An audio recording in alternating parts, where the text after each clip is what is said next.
Over the years on social media and especially on forums, I must have seen people ask hundreds of times, I've got a stock 1600 engine and I want to increase the performance, I want to get the best out of that engine, what modifications should I make? And there's lots of things you can do to your engine these days, there's lots of mods to buy. However, this is my stock reply, this is what I would reply on the forums to help people out, and it's also what is the best bang for buck, so the minimum amount of spend for the biggest performance increase gain, in my opinion. So yeah, and now we can just link to this video, I don't have to type it out anymore. Let's do it.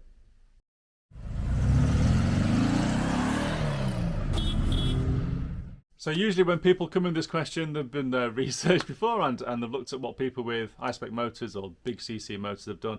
So they're going to split the block and put a hot cam in there, they're going to put big heads and valves on, ratio rockers, MSD setups, flamethrower cores for a hot put, all these things. And you can do all of these with a 1600 if you want to, and if it's set up correctly, you will notice performance gains in certain areas. But it's kind of overkill, in my opinion. It's a 1600 engine. And there's only so much you can do with it, and it's kind of a world of diminishing returns. So the more money you spend on these mods, the less performance increase you'll notice from it, because it's just ultimately a 1600 engine. And if you're going to do all these things, if you're going to go to those sort of lengths of splitting blocks and stuff, personally, I think you should start saving up and look at getting something that's bigger CC. However, if you want to keep your 1600 engine and make a simple mod that's inexpensive, and basically the best bang for buck, you will notice the biggest change by far with these two modifications, in my opinion, and that is carburation and exhaust. So ultimately your engine's an air pump, it sucks air in through the inlet manifold, energizes that air, and then it blows out the exhaust. So with your stock motor, you've probably got something like this, a single Solex into your manifold, and then it goes down into your engine. Now, I think this thing was brilliant in its time. The Solix carb gave decent performance and decent miles per gallon. And let's face it, these things have been on our cars now for 50 years or so, and they're still going strong. So you can't really knock the carbs themselves. However, they are a restriction to the airflow. First thing is you have a small neck on this, so it's a relative single barrel into a small neck, and that feeds all four sides of the engine, or all two sides of the engine, all four parts. So inherently the restriction here is basically your manifold in your neck and ultimately the carb. So what you want to look at is reducing that and putting dual carbs on. I'm not suggesting you jump straight into fitting dual 40s, we'll talk about the size of carbs in a little bit, but if you have carburetors at each side of your engine, so dual carbs, you basically got twice the amount of carburation or twice the amount of available airflow to your engine because there's one at each side. Also you have a short manifold and it goes straight from the carburetor straight into the engine, and again a lot more availability for airflow, so you've de-restricted how fast the engine can get air in. Another issue with the original manifold is you've got a long way for the fuel and air to go all the way to get to your engine. So basically when you press your accelerator, give it a little blip, it takes a short amount of time for that fuel and air to get to your engine, so you have a delayed throttle response. Now, it's not massive, we all know how a Beetle feels when you drive it, and it's something you live with, and it's fine. It's part of the characteristic of the engine, the way it drives. But if you reduce that distance, you're going to increase the speed of your throttle response. So you blip your throttle, and all the fuel has to do is go from the carburetor straight into your head, nice and quick. The last thing to mention, and it's not really performance related I suppose, but while we're here, is the preheater pipes. Now this is a twin hotspot model with two preheater pipes, and I think again it was a good design in its day. So the preheater pipes take exhaust gas and it warms up the manifold, it keeps it warm, so it stops this section from freezing. Now carb icing might be something you've heard of, and basically when you get it after you've started the engine for a minute or so, your engine might die, and that's usually a symptom of carb icing. The other thing is you turn your engine off, let it stand for a minute, and when you turn it back on it'll start and it's quite happy. So it suggests that you've got a blockage there of ice basically. It then evaporates away and you can start the engine and it works again. Now it's not really an issue with bugs from the factory because the preheater pipes were working well. However, over the last 50 years or so, these things tend to get blocked, so they get carboned up. They're quite tricky to unblock, so you may need to replace it if you're suffering with carb icing, and it's a bit of a problem. But of course, if you fit a short manifold like so, then you're not going to have that issue with carb icing. Apart from the fact you've got a lot more throat there to freeze up before it became a problem, it's so short the chances are you'll never have that issue anyway. So why don't we stick a massive pair of 40s on your 1600? Well, you can do. I actually know somebody who's got 40s on a 1641 and eventually got it running quite nicely. He's put big chokes and stuff in there to reduce the barrel sizes, but it's doable if that's what you want to do. However, it's kind of overkill. It really is. So many years ago, I was speaking to one of the top engine builders in the UK. He was very well known in the drag scene. And he basically said to me the restriction in the system after you put anything bigger than 34, so dual 34, single barrel per side, is the valves. So those 34s will deliver enough fuel and air to your engine as you can basically get through those valves. So a stock 1600 valve set. Now I had those heads and valves on my 1776. It was a low spec 1776.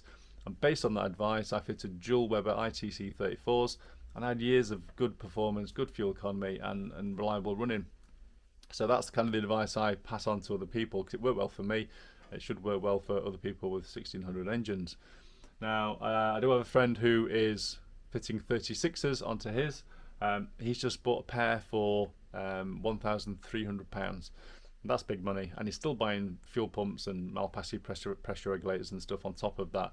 So I reckon by the time he's finished, he's going to be a minimum in the hole for about 1,600 quid, and that's a lot of money. And if we're talking about bang for buck, a pair of dual 34 ITC Webers, get the genuine Weber ones if you can.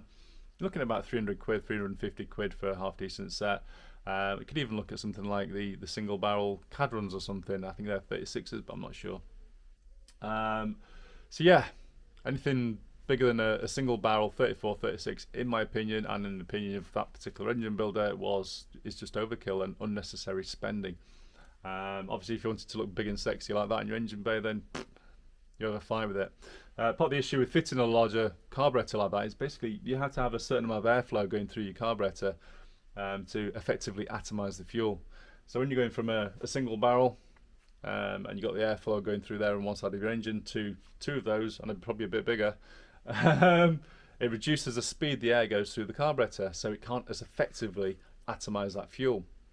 And unless you start messing around a lot with jetting sizes and chokes and stuff, yeah, you end up with a situation where you have a lumpy idle and poor performance at low end. And say you can fight it and you can figure it out. It is doable. There's lots of people that do it, but it's just not easy and it's not cost effective. So it's not what I recommend. And the last advantage of fitting a single barrel carb like the Webers and the Cadrons and stuff is they will go in your engine bay. So these will go in an engine bay without cutting, but God, it is tight. You're gonna have tools this long just to get down to the nuts and bolts and stuff and all sorts. Fitting the Webers and the Cadrons is also quite tight, but at least you don't have to cut any holes in your inner wings to make things relatively easy. So again, in terms of fitting DIY at home, if you don't want to start chopping up the inner wings and stuff, the single barrel carbs are a far easier option for that as well. So we've talked about the air into the engine. Let's talk about getting it out the other end. Now this is an aftermarket exhaust I've got to show as an example. I don't actually have a stock exhaust to show because I've not used one for 25 years, so I can't really demonstrate on one. And basically on a stock exhaust, the manifold comes in and it actually enters into the end of the silencer barrel here, the muffler, and the airflow is fighting against itself, so it's pushing towards each other, and that is causing both restriction and back pressure.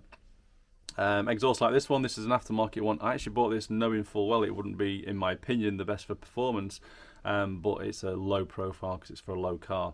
But again, this one, it is a merged header, but it goes into the box and it's fighting sideways. I don't think it's actually directed towards the exits in a airflowed way.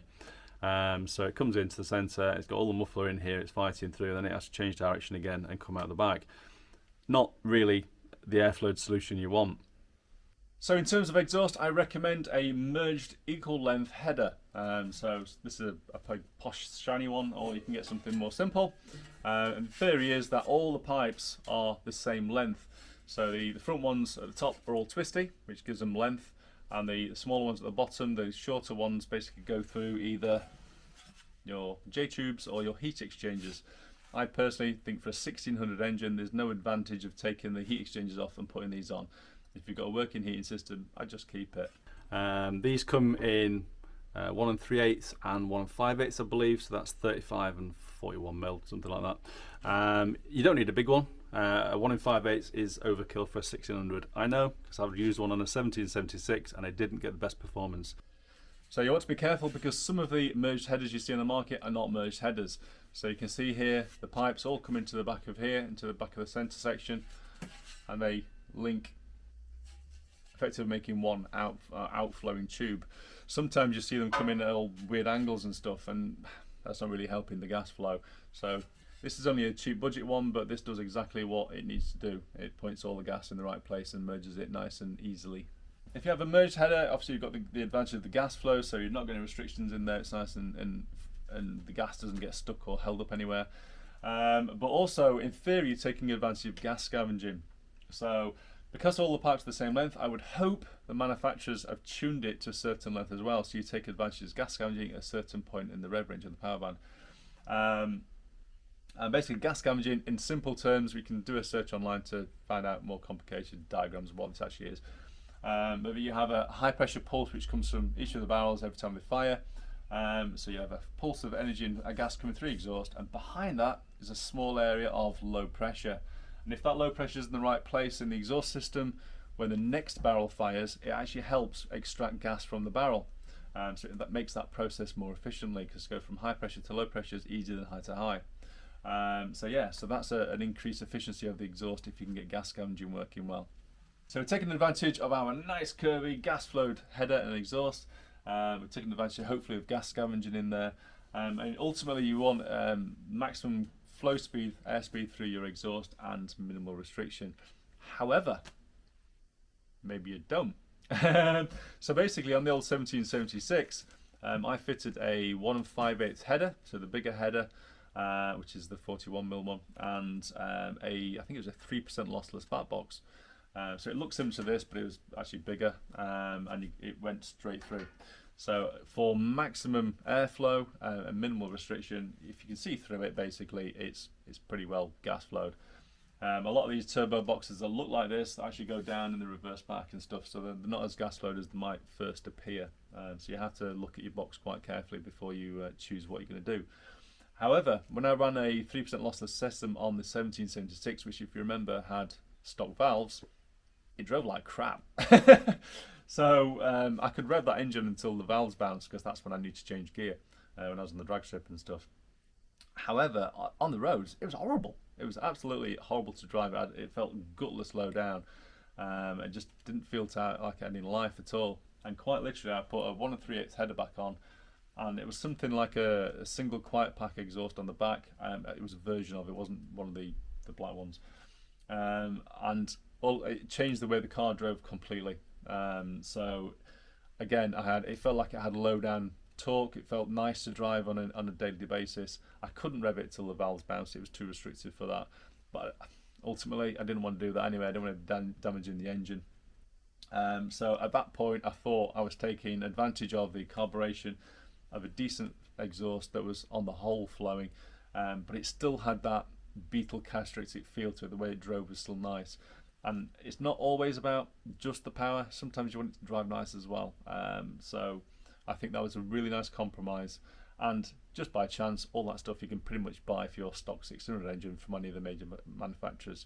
So in my opinion, if you're going to go for an exhaust, go for a properly merged one, but you need something like the single quiet pack setup or something like that, which will give the right feel to your car. Have enough restriction to feel Beetle-like, but at the same time you're still taking advantage of all the things you can do, and you'll definitely feel an increase in the way it drives and performance. So I'm sure this is going to cause lots of controversy, and I'll get a load of comments from people saying, oh, we should do this and you should do that, and please read the comments, because there's lots of clever people out there that know lots of stuff.